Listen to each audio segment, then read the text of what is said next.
ndiyanditsa yama ikaribona ko haje kwakavoka kamwe yo nje vuga ati bagara pompa ubukoko bwose bupfe kirakubundi mwabo cungera ntacemwe ibikamyo munsi ngo bihanyura amashami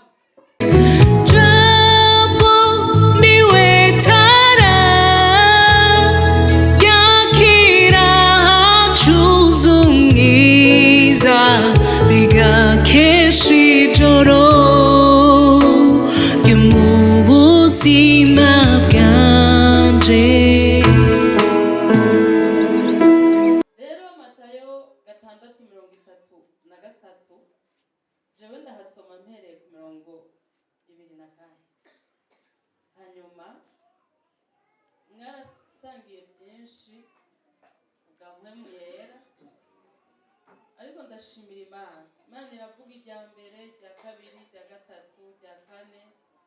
Imana yarabonye ko hari habasivye arabagirira icegeranyo hanyuma Mugabe aravuga ati reka ndabasubiriremwo na jewe kandi muraza kunyibutsa ibijanye n'amasaha iminota uko ingana.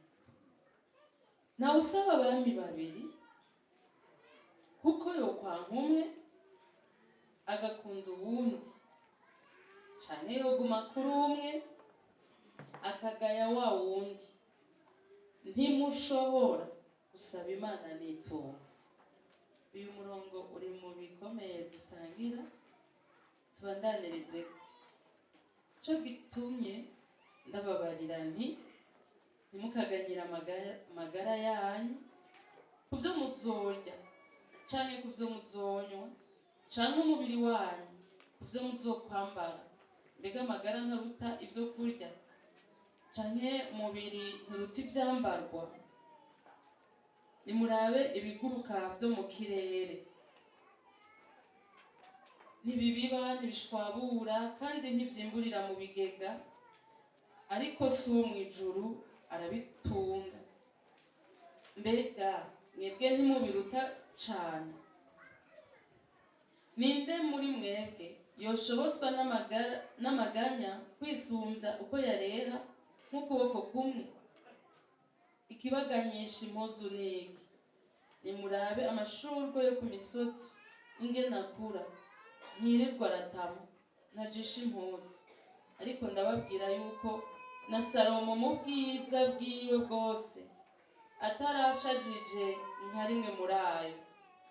None Imana ko yambika ivyatsi vyo ku misozi ityo biriho uyu munsi ariko nk'ejo bigatererwa mu ziko, mbega ntizorushiriza kubambika mwebwe abo kwizera gukemwe? Nuko ntimukiganyire ngo tuzorya iki canke tuzonywa iki canke tuzokwambara iki, kuko ivyo vyose abanyamahanga arivyo bitwararika, ariko so mw'ijuru arazi kw'ivyo vyose mubikena. Ariko mubanze mwitwararike ubwami bw'Imana n'ukugoroka kwayo, niho ivyo vyose muzovyongerwa. Ntimukiganyire ivy'ejo, kuko umunsi w'ejo uzokwiganyira ivyawo, umunsi ukwiranye n'amagorwa yawo. Ese ashimwe cane. Muri aya majambo harimwo ibi bice bibiri. Aha mu murongo wa 33 harimwo ivy'ibanze hakabaho n'ibikurikira.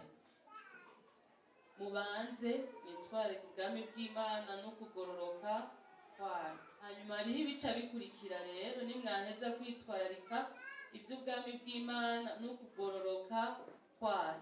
Nagira nkuremwo ngaho ijambo rivuga ngo Imana n'umwizigirwa. Imana ntihemuka. Imana ishimwe. Muyandi majambo tuza gusoma turaza kurushirizaho kubibona. Iyo Bibiliya itubwira, ijambo ryayo ry'Imana ritubwira ngo ntigabitanye ngo yibagire ibikorwa twakoze n'urukundo twerekanye yuko dukunze izina ryayo. Aleluya. Burya rero gukorera umuhemu biragoye, mugabo gukorera umwizigirwa biroroshe. Sibyo none? Gusezerana n'umuhemu biragoye, mugabo gusezerana n'umwizigirwa biroroshe, nta bwoba kandi biratera ibyizigiro. Imana ishimwe cyane, amen. Rero mu majambo y'umurongo wa 24 tubonamwo ikintu novuga nti ngomba kukitubera urufatiro. Haleluya, ikintu kiduhitishamwo aho twebwe ku mutima wacu ahariho. Yemwe nako dutwi twacu rimwe rimwe tugorana. Twari twabwiye amahera hari ahantu yantangaje ngo mu ijuru ntakora no mu muriro ntakora. Jena nsanga goye namatera buroho gusa, ariko ahuye n'umugororotsi naho akoreshwa ibikomeye. Amen, amen. Ndabyumva kweri yuko nibibanza bitatu, mugabo umuntu akaba ahitamwo bibiri, ahitamwo kimwe, ikindi coco yaramaze kugihitirwamo. Kimwe ni mw'isi aho twese twarahasanze tuhari, hariho rero no mw'ijuru no mu muriro umuntu agaca ahitamo. Mugabo witamwo hose amahera ntazojayo. Hano rero hacatubwira kandi murabyumva biriko bigenda no mu gikorana. Umurongozi yarabitse ko nzoza, ariko ntitwavuganye ngo dusoma hango nanjye nzoca nsubira. Nta n'uwo bigira vyoba bimugoye. Ese ashimwe cyane. Abari hano mwese mubimenye yuko mudakwiye kuyoberwa y'amajambo. Banze mwitwararika ubwami bw'Imana no kugororoka kwayo. Ibisigaye muzobihabwa, ariko kandi muzobihabwa nk'ibikurikira. Amen, amen. Inyongera. Mana ishimwe cyane. Kandi je nashaka naho ko mukizera Mana ntumwizigire. Bwira mugenzi wawe mbaye babandi muzobihabwa. Tuzobihabwa, uzobihabwa bikurikira bya bindi.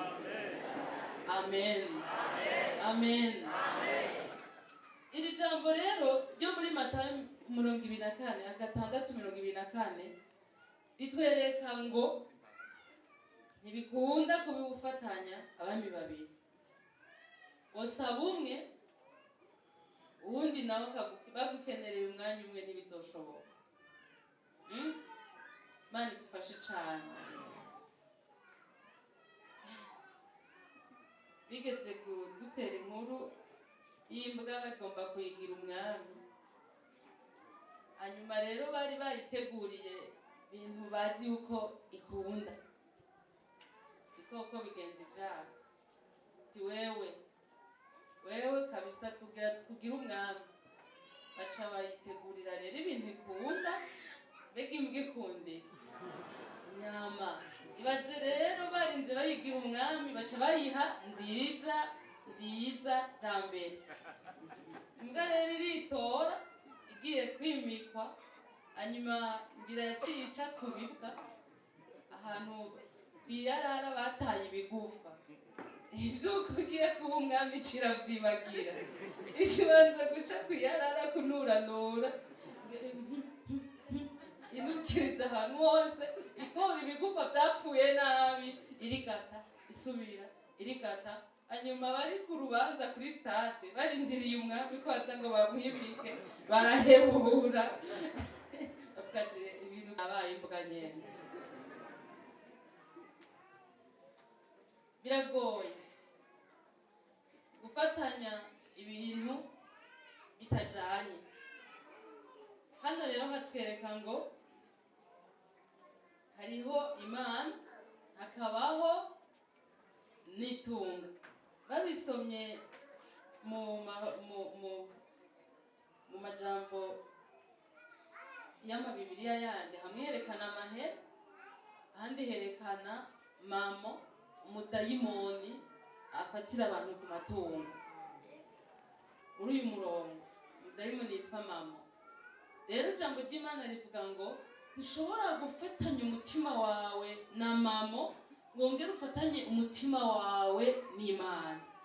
Burya umuntu afise agatima kamwe. Rero aho gatima kamwe ko kwizera uvuze ngo ukamanyagure hahandi abantu nyene baca bahinduka abo zakoranye. Urahiga umuntu hamwe n'umugabo ahandi niba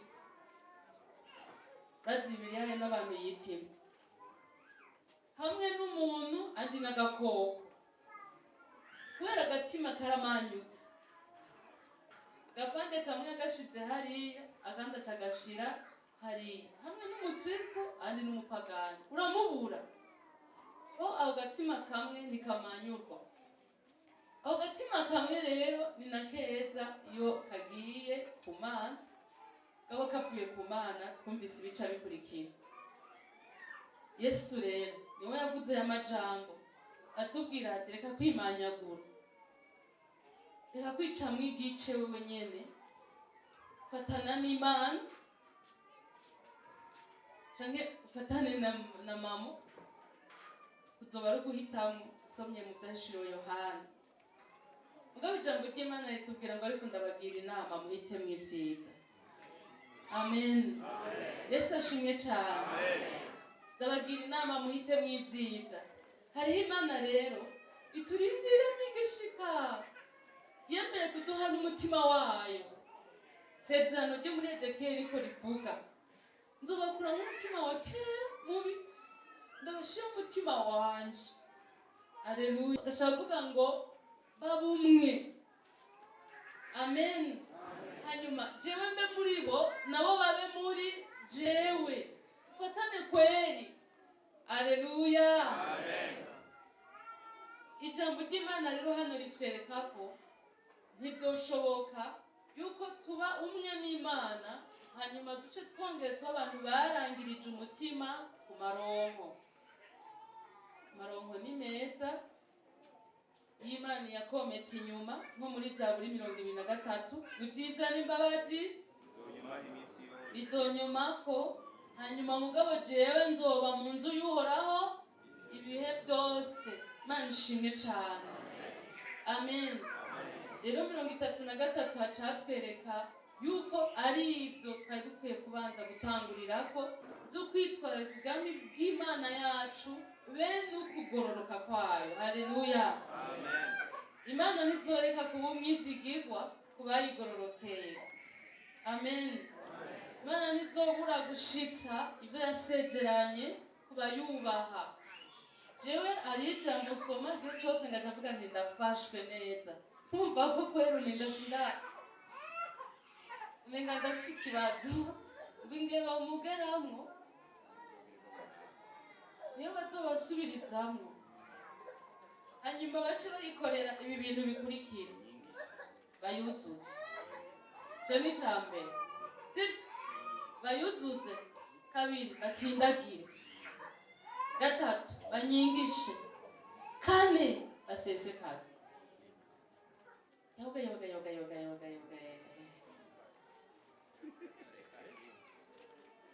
Namadashika ngavuga ni bwa bundi bwose ibyo ndimwo n'ibyo niteye. None ko bashira muco nazanye. Yaba umupfakazi ibyo yari yatiye n'ibyo bujuje. Kandi byuzuye ngo amavuta yaciye. Imajyanye gize ngo ntwi. Yari kwapfa hayo mavuta. Manishimwe. Haleluya. Amen. Murongozi Izaya yavuze ati zakera Imana yabarenganije by'urugo. Hanyuma ndabivuze kugira mfatanye n'ikintu mbona nimvira. Je mbonye umugabo n'umugore bashize ko bakorera Imana. Umwe akaza agacuraranga undi akaza agatoramira. Birabaho na hano umenga ntabirabutse. Ntakubesha ndagira ipfu hegera. Ndavuga nti murande twaye ibintu turaba nimuzogenda mutabonye neza y'Imana. Imana ishimwe cyane. Haleluya. Amen. Kuko niba ariko bavomera mu kiva. Oya. Niba ariko bavomera mu kiva. Iyo Mana bashize amaboko hamwe bakayikorera hamwe, Bibiliya ivuga ngo urugo rw'abagororotsi nyene ruzogira umugisha. Haleluya. Harimo n'umutwaro wo gusengera abo biba bitameze gutyo. Imana itabare. Aya majambo rero ntayarandiriye kubugira kandi ndafise ayandi shaka kuyafatanya. Yesu ashimwe. Ubucuti n'Imana yacu ni umutahe w'ibisigaye byose tuzoyikorera. Amen. Nashaka kuryandika iryo jambo abandi. Ubucuti n'Imana yacu ni umutahe w'ibindi byose tuzoyikorera cyangwa tuzokorana nayo. Imana ni umwizigirwa, ni umukunzi wa bose, ikunda bose, mugabo igeze gutora abagira ico bakora mu bizokwibukwa mu ijuru, yegeka ku mutima. Imana ishimwe cyane. Kandi nibyo nawe ntiwosigarana abana bawe umuntu wikeka ko ashobora no gusigarara bahishana, ntabo muha. Oya, mugabo Imana irashaka umuntu aza kwitwararika ibyayo nk'ibyiwe. Amen. Mbega none ibyayo si byacu? Alo. Mbega none ibyayo si byacu? Kandi n'ibya musenyeri, ubwa hano n'abasenyeri babaye, n'iwacu ico ntibabaye. Amazina manini manini yo hejuru ugira ni byabaga? Ni byacu. Amen. Yesu ashimwe cyane. Rero dusome iryo jambo ry'Imana turyongere kwirindi muri Yohani 15.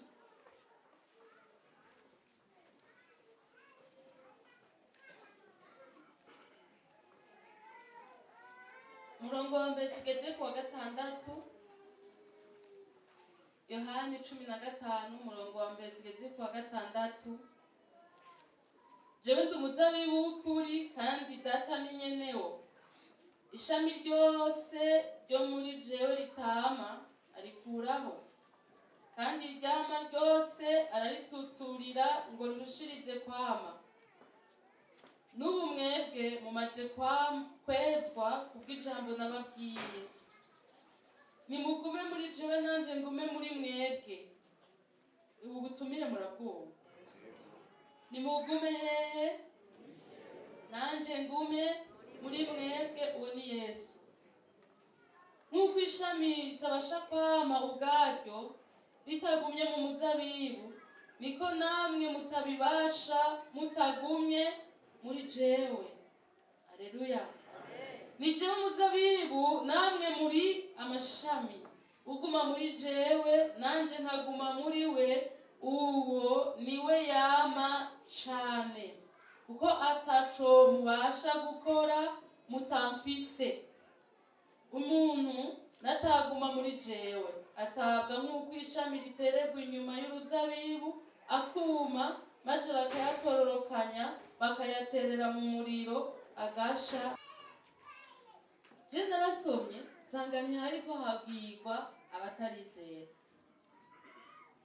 ntihariko habwirwa bamwe twita ngo abapagani, hariko habwirwa abantu bagereranywa n'ishami ku giti, ubucuti bwabo bugereranywa n'ubw'ishami n'igiti. Ni ukuvuga ngo n'abantu bariko banywa ku giti, amazi atemba muri bo akomoka mu mizi yaco. N'abantu bafitaniye ubumwe n'ico giti buryo bifatanye, biri kumwe gose. Hanyuma rero ngiye gusoma nsanga muri abo harashobora kuvamo abatemwa bagatererwa inyuma agaturirwa. Nararize. Ntavugira ngo nukurira nk'uko ndabivuze, nararize amusoti ndabogoza, ndabaririra ntabazi. Ndavuga yo abantu barafyinye, Yesu yavuze ngo mbega ituma muzimira si uko mutamenya ivyanditswe. Ubu hariho abantu bariko barayayata barindiriye guciga bagatererwa inyuma y'uruzabibu.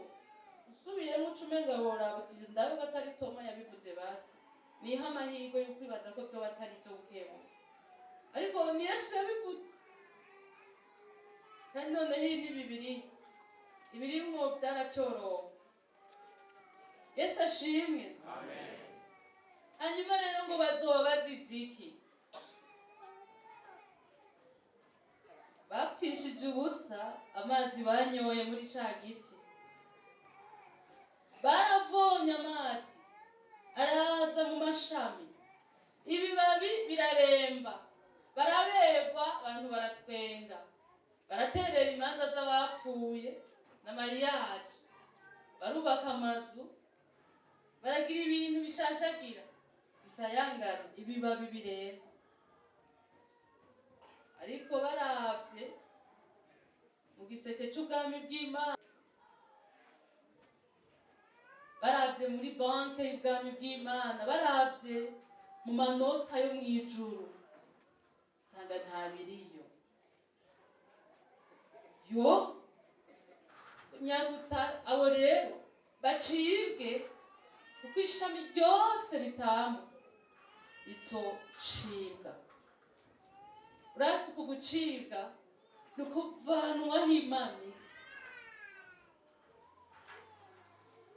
Abantu mwese mumaze iminsi na mikeyi mukijijwe, nkeka muzi aka kantu ngo numva ndi mu bugaragwa, ngo numva numanganiwe, ugakabakaba wa munezero ukamenga urahubutse, ukawurondera kumva umenga ibintu birasa biragataye.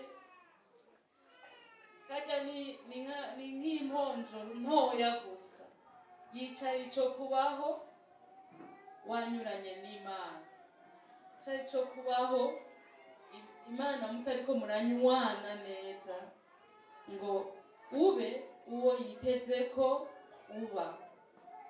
Aya mashami nta kindi azoba azize, azoba azize ko ntiyerekanye ubwiza bw'ico giti.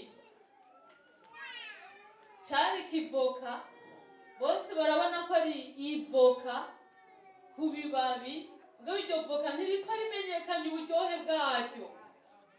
Ntibazi ko ari ruhere, ntibazi ko indani risa na jaune canke umuhondo canke ryoba risa ukundi, ntibazi ko rididima amazi canke gira badidima amazi. Nyeka ari ibintu vyagiye birivangamwo kubera icaha. Je nibaza ko kera zirya ziryoshe gose.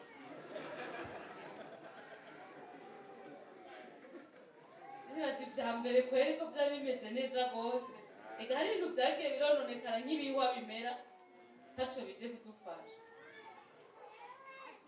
Muri make Yesu ashimwe kandi Yesu adufashe. Imana itwereka ico kwirinda.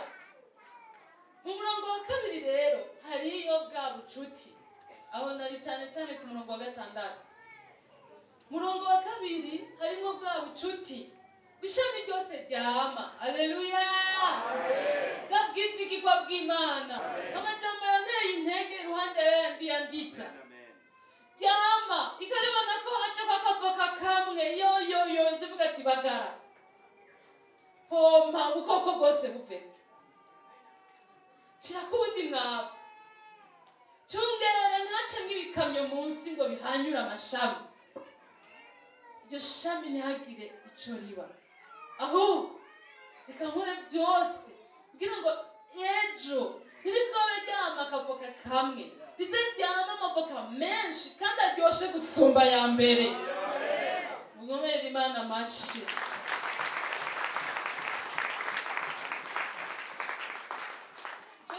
Burya ubwoba bw'isi burashobora kukwereka ko ugira upfe cyangwa ugira ugwe cyangwa ugira ubivemo canke ibindi, kandi nivyo biraba. Kugira ngo hariho n'ubushobozi bubi buza guca intege abantu. kugira ngo bibaze yuko kubandanya neza kwabo kutabaho. Ariko je ndakunda kuremeshwa n'amajambo y'Imana anyereka yuko agakiza twarose saka iminsi 3, nta nuko ari ak'imyaka 15, nta nuko ari akazonshikana ndose abakwe 2, mugabo n'agakiza k'ibihe bidashira. Tuzohora dukijijwe mu izina rya Yesu. Abitega kugwa baragwa, mugabo witeze guhora uhagaze urabikiranira, kandi mpwemu yera aragufasha. Amen. Rero ubu hose kutagwa byonyene, kandi nyene no kutagwa nyene, Bibiliya itwereka ngo yewe azokubona wumviye irya mbere, azogutegurira ibindi byinshi. Wabaye umwizigirwa muri bito, azogirwa umwizigirwa muri binini. Wabaye umwizigirwa mu byoroheje, azogirwa umwizigirwa mu bikomeye. Wabaye umwizigirwa mu bya mbere, azogirwa umwizigirwa mu bikurikira. Amen. Wamye rimwe Imana igacitera impundu, yashamirira gamburu, ryemeye riraserura ubwiza bwanje jewe giti, ryemeye ndacisha muri ryo ibyo nshaka guserura mu isi. Murantahura? Aleluya. Amen. Yashami ryemeye ndacisha muri ryo ibyo nshaka gukora mu ishengero. Amen. Ngoma komera mwene data uti nigamburukira Imana bizogufasha. Amen. Haleluya. Imana rero iriteguye. Haleluya. Yari ikazanuye, yari ipanze neza. Iti amona dezi yamye cyama kimwe, nzoca ndamutegura yame 10. Kandi yamye 10 nzoca ntegura yame 100. Kandi yamye 100 nzoca ntegura yame 1000. Uragahora gutyo mu izina rya Yesu. Haleluya. Ngo turahinduka tugashanywa niyo shusho, tukava mu bwiza tukaja mu bundi, kabahindurwa n'umwami ari we mpwemu yera. Imana ishimwe cyane. Burya gukorera Imana ibya mbere bizotuma ukorera Imana ibya kabiri ubikoze neza. Yesu ashimwe cyane. Haleluya. Sinahora ntanga gashikanwa. Hanyuma rero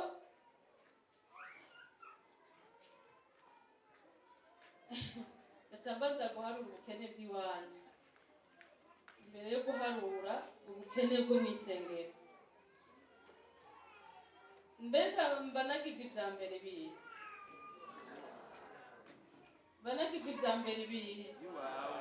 Iby'iwanje bamwe bivuga neza, ndazi ko twigwariye. Nagira tuba muba mu Burundi mwisange, cyangwa jemba mu Burundi nisange, wapi turabana. Nabanza kuraba ubukene bw'iwanje ibyo nkeneye jewe. Mugabo rero haba hariyo kandi kajwi kari hariya hanye mu isengero kavuga ibindi bikenewe mu isengero. Wowe uhora ugira gute? Usiniurize. Naretse kukubaza. Yesu atufashe cyane. Hanyuma ibyo byatuma nyene hari ukuntu natanga irya shikanwa nyene nitubuza turatanga.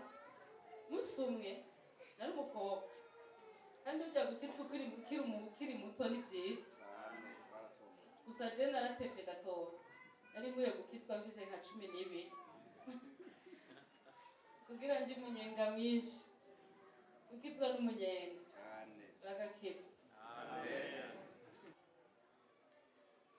Nari ngiye kurira umuduga unza nino kugira ngo nze gukora ikibazo ku ishuri. Hanyuma ikinga rikubita mu kinogo mu kaburimbi, wa mukobwa wawe utanka ngira ngo nk'imetero 10 nazigenze nkubinda manuka. Ivi riramwanjuka bana gupasuka bwewe guhinduka nk'ubu buntu ubu. Urabona ubu buntu habaye nk'uko uwo mwanya bari hafi, ariko abarundi burya baracari beza. Urazi ko wanjanye kwa muganga atawenzi n'ubu. Imana ibakize, ibahe kuja mw'ijuru.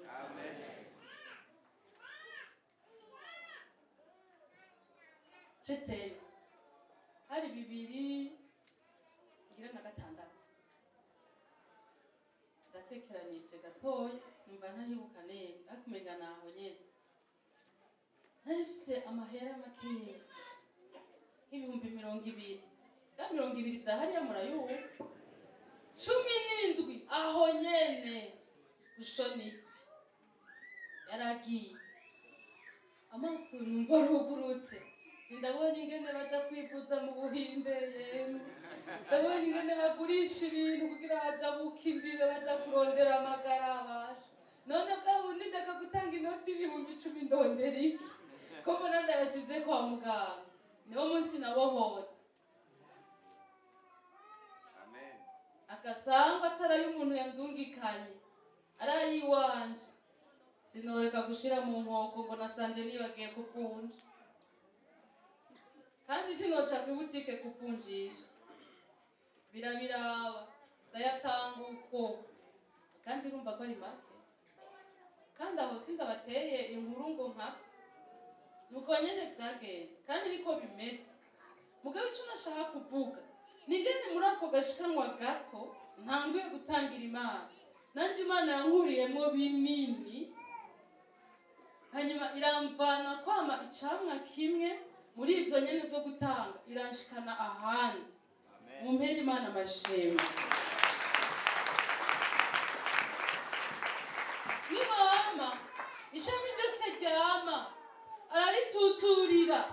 Haleluya, amen. Namshimwe. Hariho Bibiliya nasomye y'Igifaransa, abazoyisoma yitwa Parole Vivante. Uyisomye yerekana ngo ararituturira kugira ngo rice rigira ivyamwa vyinshi gusumba ivya mbere, kandi biryoshe gusumba ivya mbere.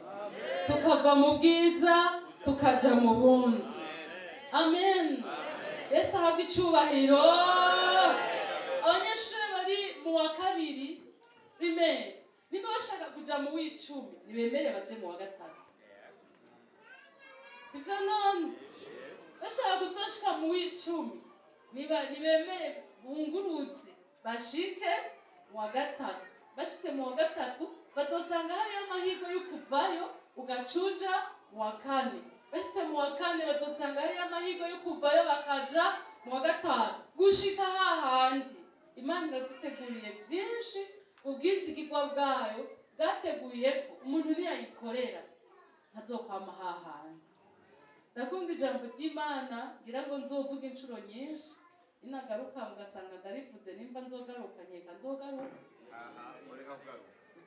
Nkarivuga ntibize bibatangaje. Riri mu Migani, inzira y'umugororotsi imeze nk'umuco wo mu gatondo, ugenda urushirizaho gukayangana gushitsa hakeye gose. Amen. Haleluya. Nashaka kugira ngo abakoreye Imana umwaka uheze subira muyikorere. Abakoreye Imana ukwezi guheze tubandanye tuyikorere. Imana iriteguye. Mugabo rero hari ikintu gica kiguma kigaruka, bivahe ivyo bintu bishinga imizi hehe? Yesu ashimwe.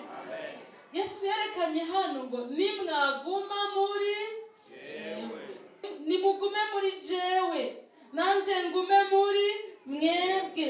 Nk'uko ishami ritabasha kwama ubwaryo ritagumye mu muzabibu, niko namwe mutabibasha mutagumye muri jewe.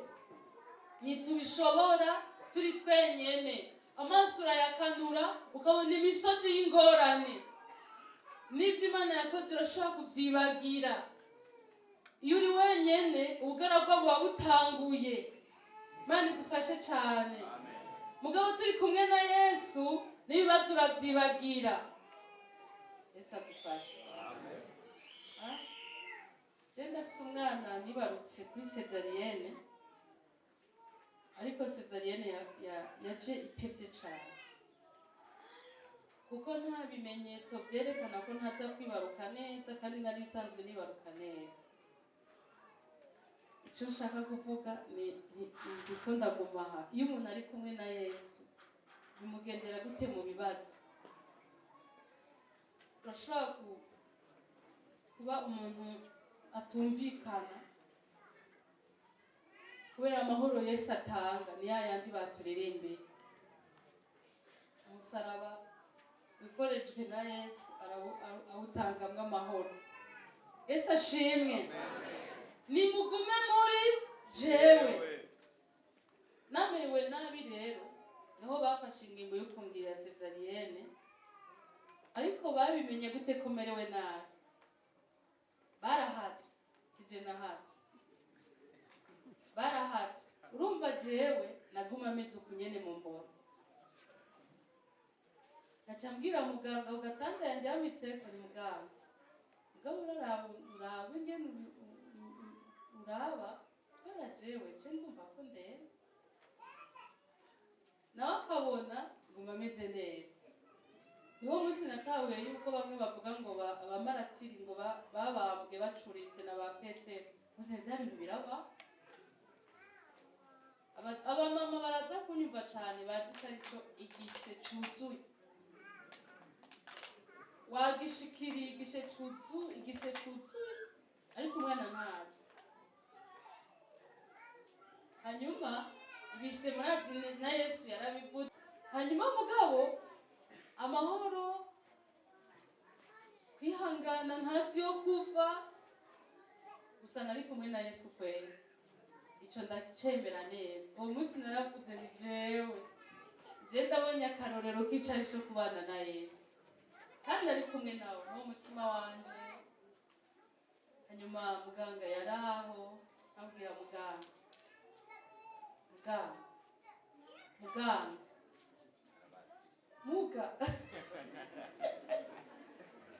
ndakabona umenga reka turindire umwana. Aca atora agapimisho bapimisha ngo barabe ingene umutima uriko uratera. 6-3. Abavyumva muravyumva. Habura akantu ide. Kari 6-2. Habura akantu gatoya, ibintu bikamushaya. Hewe nanye ndamubwira nekere wewe wamaze gupima. Yatelefonye umu-anestesiste usezariza kuba telefona gushika kwabo kuntera anestesi kuramwo umwana vyose hamwe iminota 15. 15. Kubera iki? Urumva naraho hantu habi rwose mugabo nuzuye amahoro n'akaruhuko atanduye, kandi nkumva ko jewe meze nabi n'ububabare bwinshi. Mugabo ntekereje ukunyene uko mumbona.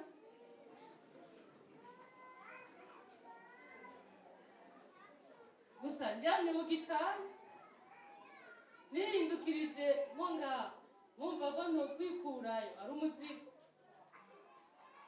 Ico gihe narabonye kubana na Yesu navyibutse nshatse kuvuga nti Yesu muri kumwe yokwibagiza ibisi.